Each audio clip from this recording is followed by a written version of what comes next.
Hello YouTube fans, here again. And I figure why not, do a test from the same person who wanted me to do the 3 Doctors. Why not this one? The 5 Doctors. I remember reviewing this one before, and my wonderful nephew wants me to review it, that being the 5 Doctors. So where can I start? Okay, without ado. So in 1983, BBC One wanted to celebrate the 10th anniversary. As I was about to say on the last one I did, they were celebrating the 10th anniversary with the 3 Doctors. So this time they started to make a movie length special episode being the 5 Doctors.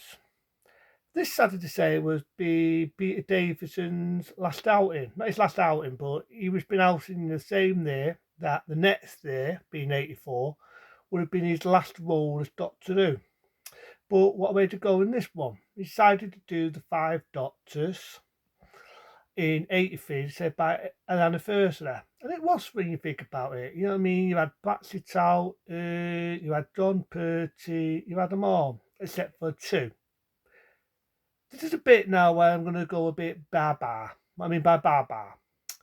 As we all know, in 1975, Ian Martner, the original, the first original, being the original Doctor Who, sadly passed away. And we all know when the 3 Doctors was being made, he was in bad health to begin with. So they had to change the actor, of course. I've got to admit, may his actor rest in peace, as he's so sadly no longer with us. I think he's not doing a bad job. He's not doing a bad job at playing very much like Ian Martner. And I do remember the actress that played Susan, who was his assistant, who we all know played his granddaughter. Even she admitted that this actor really played a good role. The moments where you think he was Ian Martner. And yeah, I mean, this is one where I would say it should really be called The 4 Doctors. Why should I say that? John Baker didn't want to be typecasted to do another episode. I mean, I can understand. He started in 74 and he said his bye-byes in 1981. So he didn't want to be typecasted to do another Doctor Who. So this have just found some excuse, which they did do. Now, I do know there's 2 versions of this. I mean, there was the original 1983 version, which I've got, and I've got this special edition. But basically, the original one was him on a boat, which is roughly the same. And the effect wasn't that good. You have this tie handle, and it's black, and it takes some really typical old computer graphics. I do know when they did the special edition, they actually bettered the effect on that. But all they did with John Baker's stuck parties, they had an idea he got abducted, the bringing him into the universe accidentally went wrong and it fucked up. But basically, it was just a 79 episode, which we all know did not get pirated because they were on strike. All they did was just use the footage of that. That's all they did. They just used the footage of that.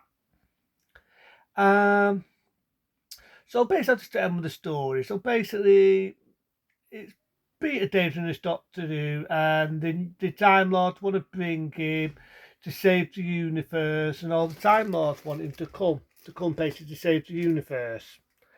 I do like this one because it has everything in it. You've got the Daleks, you've got Cybermen, and you even have the Master. May he also rest in peace. The second actor to play the Master, as we all know, is also sadly no longer with us. So you get that a lot in this, and it's like sad in one way. It's sad because in one way, so it's like sad this one. It's sad for a lot of reasons. Maybe someone's shouting and boring. So that's really shouting and boring then. So as I was about to say, yeah, it's like sad this one. It's sad because a lot of the actors, as we all know, are sadly no longer with us. Don Pertwee is sadly no longer with us, and Patsy Troughton is no longer with us, and we all know the Master and so on. But I still like this one. I like it because it's sort of like an adventure feel. And when you think about it, Don Pertwee is more the bigger role in this.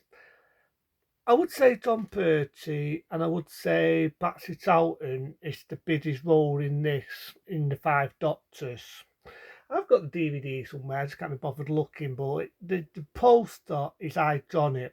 I say it again, the poster is iconic because it's such a beautiful poster, the giraffe. But I do, I mean, it's to do with the Time Lords, and again, they break the rules, they break the bylaw, and they send him on a mission with all the doctors. And I don't like it. I mean, the Master pretends to help, and we all know he's up to no good. They do bring back Sergeant Bickerdee, and basically it's just like an anniversary, but like an adventure story. It's movie length, which I like. I do like the bit with the Lecky in it. Yeah, some of the effects now are a bit dated. I also like that silver robotic thing, and it fades in, it fades there. It's throwing this thing that looks like Biss, and it's killing Cybermen. I kind of like that feel to it. It's like it does feel.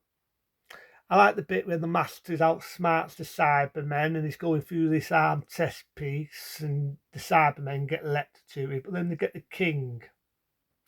Because basically what it is, there's one Time Lord that wants unretirety, and he's double tossing all the Time Lords. And he meets him. Now, I do know originally his voice wasn't as deep, but I do give the special edition of the Five Doctors, they do give this actor a deeper voice. It's supposed to be like the spirit. And he gets in the ring and he says, "You sure you want immortality?" And he says, "Yeah," like a dickhead. And it basically takes his soul. And there's a little bit of me that's wondered if they've ever seen the movie The Sword and the Sorcerer. What do I mean by The Sword and the Sorcerer? In the movie The Sword and the Sorcerer, there's a bit where this souls come alive and there's faces on this table. If you've ever seen The Sword and the Sorcerer, I remember reviewing it a few times. There's a little bit of that in the film in this where it takes his soul and his face is moving about. And it's not as much blood effects, The Sword and the Sorcerer, but that was an 18 film. You know, see blood and gore.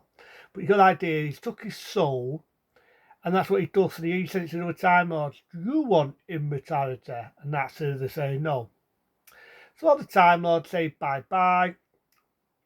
Peter saves and says bye bye. After this Time Lord woman, he's going to be promoted, and he says, "I've got to go now."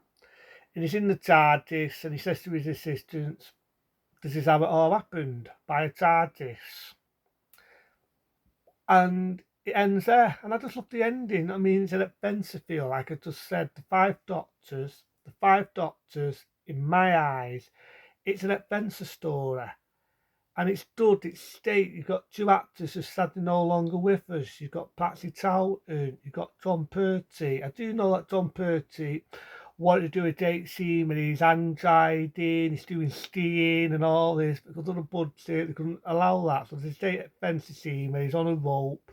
He's got his assistant, again played by another actress who's sadly no longer with us, Sarah Jane Smith, who comes into it. So it's like dud. I mean, it's an adventure feel, and that's what I like about this. You get a lot of old faces from all the old episodes.